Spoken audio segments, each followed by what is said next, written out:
My name is John Locke. I'm Jensen.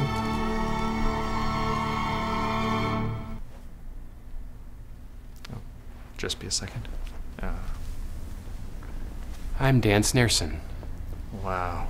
Magic.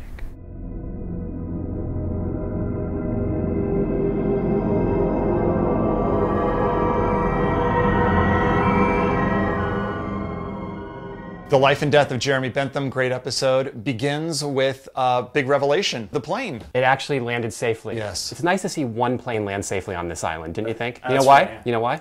Frank Lapidus. Frank Lapidus. Awesome pilot. We're not going to Guam, are we? The big thing, of course, in that opening sequence, My name is John Locke, resurrected, back from the dead. What did you think? Do you have a theory on that? If you go back, obviously, to the early days of the show, season 1, Locke is suddenly able to walk. Immediately, that's where I went, is that the island has this incredible healing power, but I never thought it was that much that it could actually bring people back to life. As far out as that sounds, I think that has to be the simplest answer, because one far out theory is that it's some kind of like timeline course correction, you know? John Locke was never supposed to leave. I chose to leave. Why would you do that, John? He was granted this, special pass to leave the island to accomplish a mission. I guess maybe anything could have happened to him while he was off the island. If he came back successfully, mission accomplished, he was going to get brought back to life. I think this suit is what they were going to bury me in. Here's another far out thing. What if he isn't alive? What if John Locke has become like a ghost creature, like Christian Shepherd? That's why they call it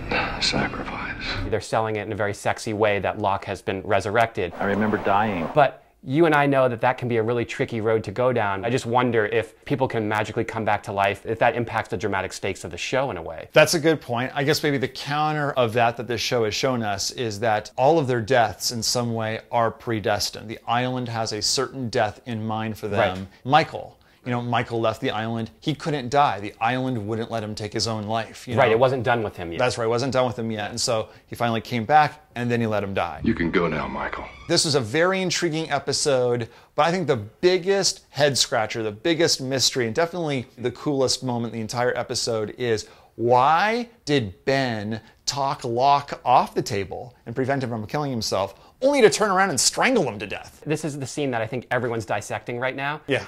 And my first thoughts were, you see the trigger word of Eloise Hawking.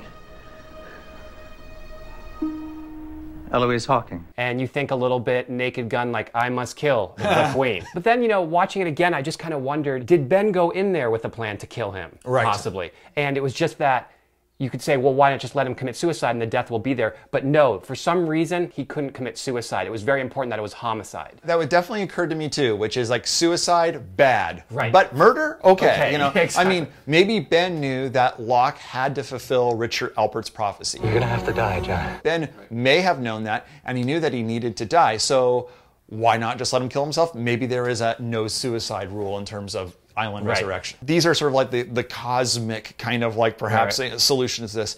Maybe it just could be that like Ben needed Locke alive to get a couple pieces of information out of him, and it just so happened in a span of 1 minute, Locke coughed up everything he needed to know. Right. Jin was alive on the island, Yes. and Eloise Hawking held the way back to the island. I'll miss you, John. I really will. He can now move on to the next phase, which is he'll see him again.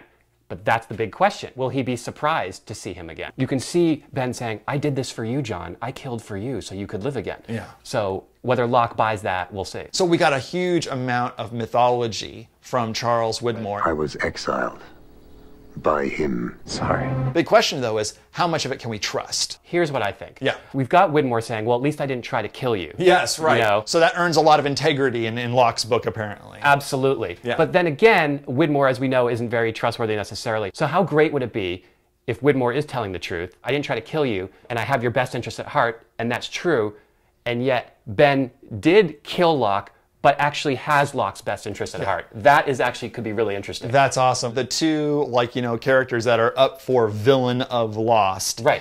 The one that's actually evil is the one that doesn't try to kill Locke. Sorry.